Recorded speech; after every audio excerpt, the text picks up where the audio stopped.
Hello dudes, welcome to something channel. இது மாதிரி sweet எல்லாம் கடையில் வாங்கி சாப்பிட்ருப்பீங்க. ஆனால் இதை வீட்டில் செய்கிறது இவ்வளோ ஈஸின்னு நிறைய பேருக்கு தெரிஞ்சிருக்காது. அப்படி ஒரு ஸ்வீட்டு தான் காஜா. இது எப்படி செய்கிறதுன்னு இன்னைக்கு நம்ம பார்க்கலாம். இதுக்கு நான் 2 கப் அளவுக்கு மைதா எடுத்திருக்கேன். அதை ஒரு பவுலில் சேர்த்துக்கலாம். இது கூட ஒரு பிஞ்ச் அளவுக்கு சால்ட் சேர்த்து மைதாவையும் சால்ட்டையும் நல்லா மிக்ஸ் பண்ணிக்கலாம். மிக்ஸ் பண்ணதுக்கு அப்புறம் இது கூட 2 ஸ்பூன் அளவுக்கு நெய் சேர்த்துக்கலாம்.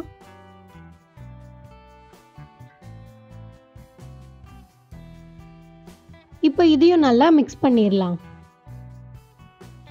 இப்போ கொஞ்சம் கொஞ்சமா தண்ணி சேர்த்து சப்பாத்தி மாவு பதத்துக்கு பிசைஞ்சு எடுத்துக்கலாம்.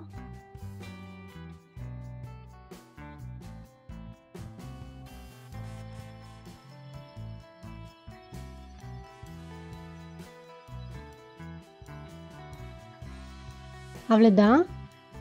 இப்போ இது மேலே கொஞ்சம் நெய்யோ எண்ணெயோ தடவிட்டு ஒரு 1/2 hour இதை ஊற வச்சிடலாம். 1/2 hour ஆயிடுச்சு.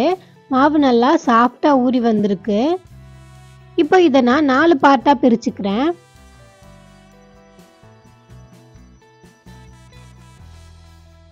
இப்போ சப்பாத்தி தேய்க்கிற கல்லில் கொஞ்சமாக மைதா ஸ்ப்ரெட் பண்ணிட்டு ரோல் பண்ணி வச்சிருந்த மாவை எடுத்து வச்சு சப்பாத்தி மாதிரி தேய்ச்சி எடுத்துக்கலாம்.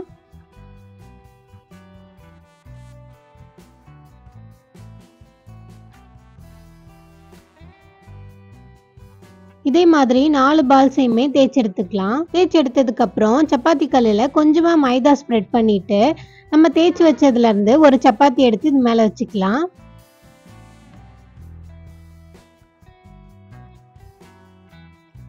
இப்போ இதுக்கு மேலே கொஞ்சமாக நெய் இல்லைன்னா நீங்கள் எண்ணெய் கூட சேர்த்துக்கலாம். கொஞ்சமாக மைதா. இப்போ இதை நல்லா ஸ்ப்ரெட் பண்ணிட்டு இன்னொரு சப்பாத்தி எடுத்து இது மேலே வச்சுக்கலாம்.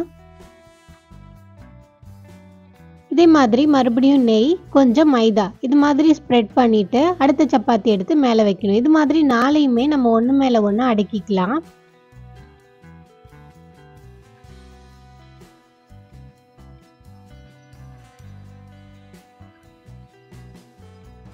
இப்போ மேலே கொஞ்சம் மைதா ஸ்ப்ரெட் பண்ணிட்டு மறுபடியும் இதை சப்பாத்தி போல தேய்ச்சி எடுத்துக்கலாம். இப்படி எதுக்காக செய்கிறோன்னா நல்ல லேயராக நமக்கு இந்த ஸ்வீட்டு கிடைக்கும். அதுக்காக தான் இப்படி ஒன்று மேலே ஒன்று வச்சு ஸ்ப்ரெட் பண்ணுறோம். இப்போ இதுக்கு மேலே கொஞ்சம் நெய் கொஞ்சம் மைதா ஸ்ப்ரெட் பண்ணிட்டு இதை ஒரு சைடில் இருந்து ரோல் பண்ணலாம்.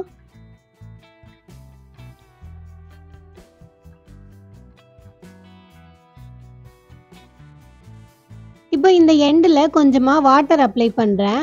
அப்போ தான் சீல் ஆகும். அவ்வளோதான், ரோல் பண்ணியாச்சு.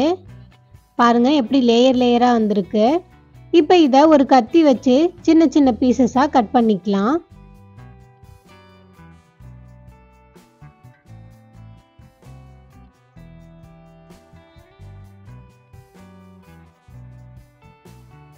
இது மாதிரி கட் பண்ணிட்டு இதை 2 விரல் வச்சு ப்ரெஸ் பண்ணிக்கலாம்.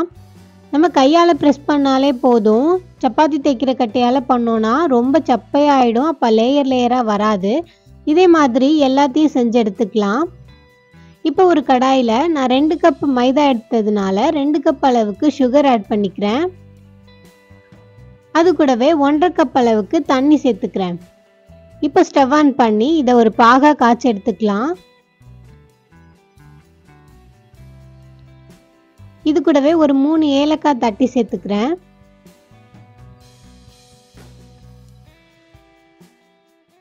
பாகு இது மாதிரி சிங்கிள் ஸ்ட்ரிங் கன்சிஸ்டன்சிக்கு வரணும்.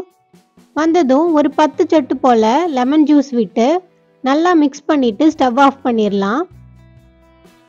லெமன் ஜூஸ் எதுக்காக விடுறோன்னா அதுக்கப்புறம் அந்த பாகு ரொம்ப டைட் ஆகாது. இப்போ ஒரு கடாயில் ஆயில் வச்சு சூடாக்கிக்கலாம். ஆயில் ரொம்ப சூடாகிடக்கூடாது. நம்ம இந்த காஜாவை உள்ளே சேர்த்ததுக்கு அப்புறம் தான் பபிள்ஸ் வரணும். அந்த அளவு ஹீட்டுக்கு வந்ததும் நம்ம செஞ்சு வச்ச காஜா எல்லாத்தையும் இதுக்குள்ளே சேர்த்துக்கலாம். நல்லா லோ ஃப்ளேம்லேயே இது வேகட்டும். ஏன்னா மைதான்றதுனால உள்ளே வேகாமல் இருந்துடக்கூடாது. லோ ஃப்ளேமில் வைக்கும் போது கண்டிப்பாக வெந்துடும். இதே மாதிரி லோ ஃப்ளேமில் 2 சைடும் கோல்டன் ப்ரௌன் கலர் வர வரைக்கும் வேக வச்சு எடுத்துக்கலாம். அவ்வளோதான். சூப்பராக கோல்டன் ப்ரௌன் கலருக்கு வந்துருச்சு. இப்போ இதை எடுத்துடலாம்.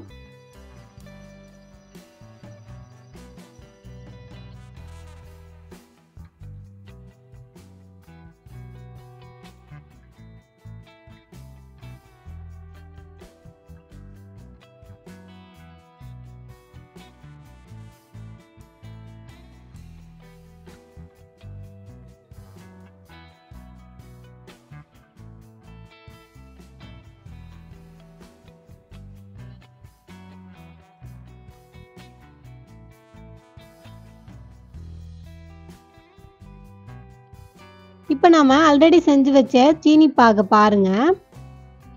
அது கரெக்டான பதத்தில் இருந்துச்சுன்னா ஓகே. அது கொஞ்சம் டைட்டாகிட்ட மாதிரி தெரிஞ்சதுன்னா 2 ஸ்பூன் தண்ணி விட்டு மறுபடியும் சூடாக்கிக்கோங்க.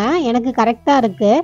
இப்போ நம்ம பொரிச்ச காஜா எல்லாத்தையும் சூடாக இருக்கும் போதே சீனி பாகில் சேர்த்து நல்லா 2 பக்கமும் திருப்பி விட்டு 2 மினிட்ஸுக்கு சீனி பாகில் ஊற வச்சு எடுத்தோன்னா சூப்பரான காஜா வீட்டிலேயே ரெடி ஆயிரும்.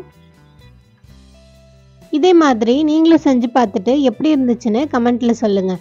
இது மாதிரி வீடியோஸ்க்கு நம்ம சேனலை மறக்காமல் சப்ஸ்கிரைப் பண்ணிடுங்க. தேங்க்யூ.